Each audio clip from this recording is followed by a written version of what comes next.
नमस्कार, SBT news में आपका स्वागत है। पेश है इस वक्त राजस्थान की बड़ी खबरों का सिलसिला शुरू करें उससे पहले अगर आपने हमारे चैनल को सब्सक्राइब नहीं किया है तो कर लें और यह वीडियो आपको कैसा लगा लाइक और कमेंट जरूर करें।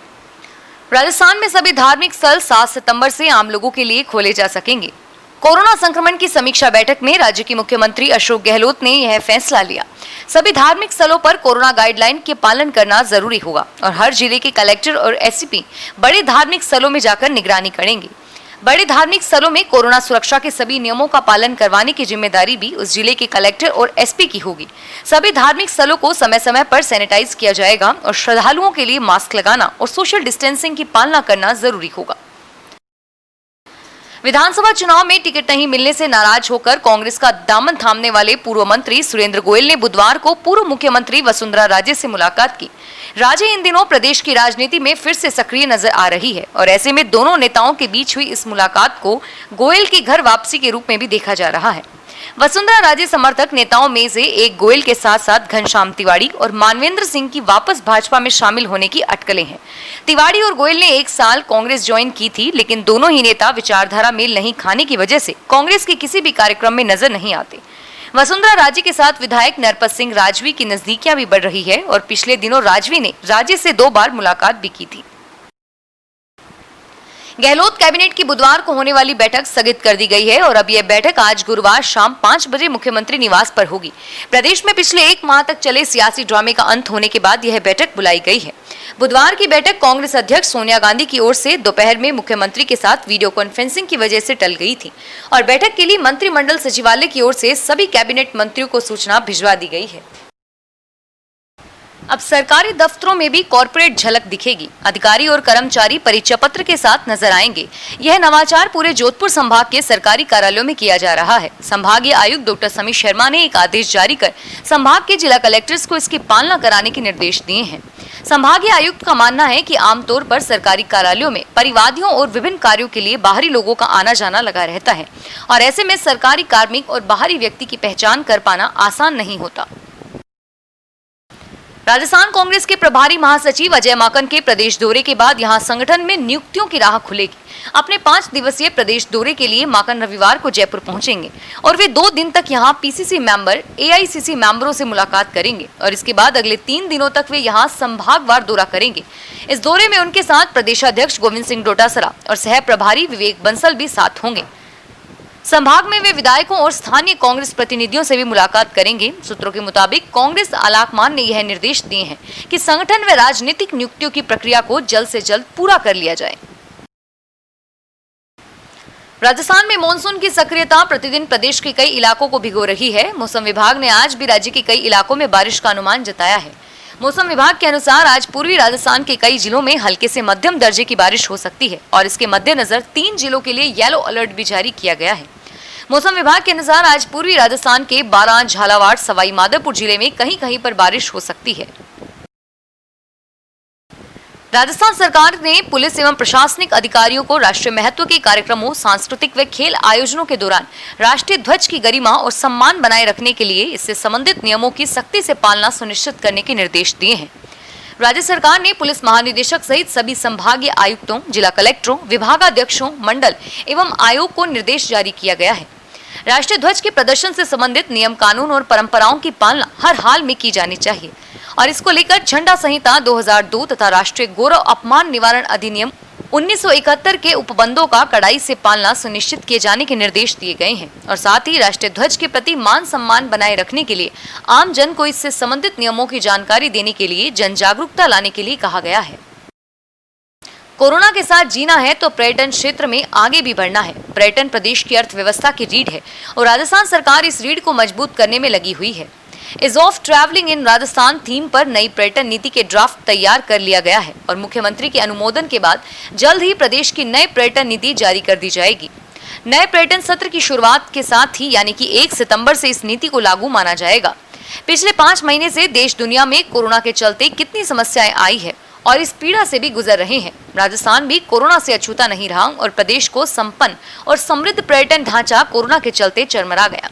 अरबों रुपए का नुकसान हुआ, पर्यटन उद्योग खत्म हो गया और लाखों लोग बेरोजगार हुए। होटल उद्योग, रेस्टोरेंट, पर्यटन से जुड़े हॉकर, वेंडर, टैक्सी संचालक, गाइड, लोक कलाकार सभी के सामने रोजी रोटी का संकट खड़ा हो गया है। सामाजिक सरोकारों के तहत जयपुर पुलिस ने बड़ा कदम उठाया है। पिंक सिटी को भिखारी मुक्त बनाने के लिए शहर के सभी भिखारियों को चिन्हित कर उनकी पूरी प्रोफाइल तैयार की गई है। 15 अगस्त से इन भिखारियों के पुनर्वास का काम शुरू कर दिया गया है। चिन्हित किए गए 1196 भिखारियों में से 5 ग्रेजुएट और पोस्ट ग्रेजुएट भी शामिल है।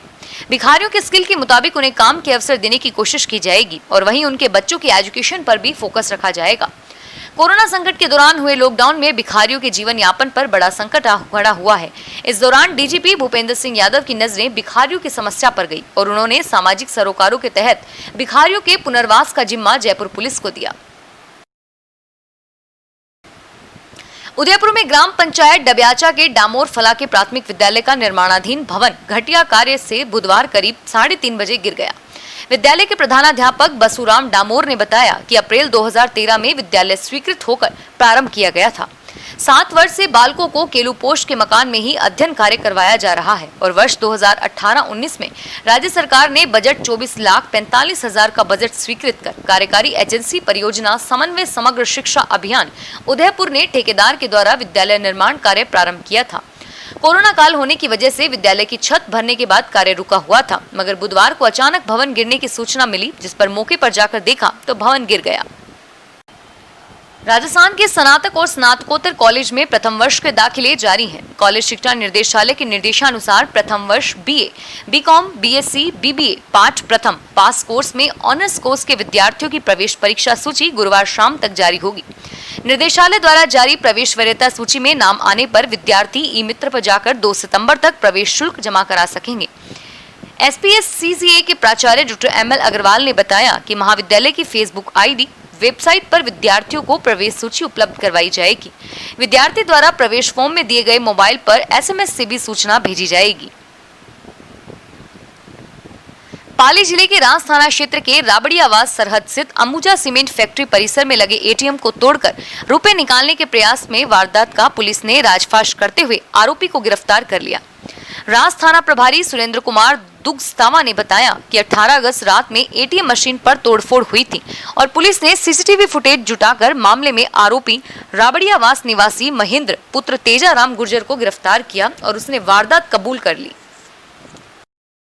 कोरोना संक्रमण व लॉकडाउन के बाद आर्थिक संकट के हालातों से जूझ रहे राजस्थान के करीब 1,47,00,000 उपभोक्ताओं को प्रदेश की सरकारी बिजली कंपनियां जयपुर, जोधपुर व अजमेर डिस्कॉम ने अब फ्यूल सरचार्ज वसूलने का झटका दिया है।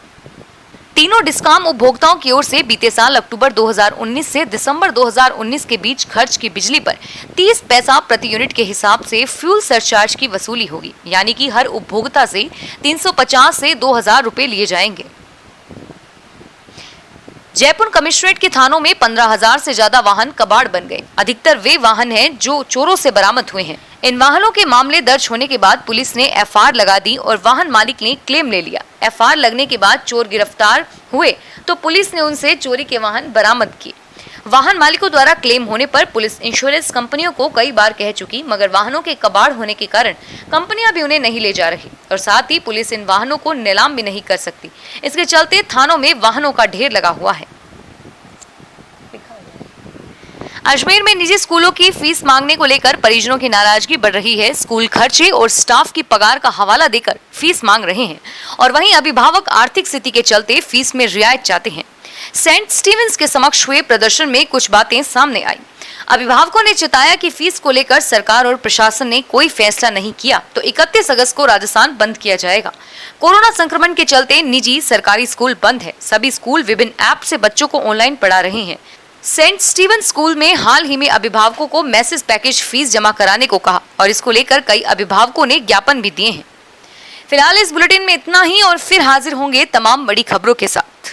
SBT न्यूज के वीडियो देखने के लिए हमारे चैनल को सब्सक्राइब करें और नोटिफिकेशन पाने के लिए बेल आइकन पर क्लिक करें। धन्यवाद।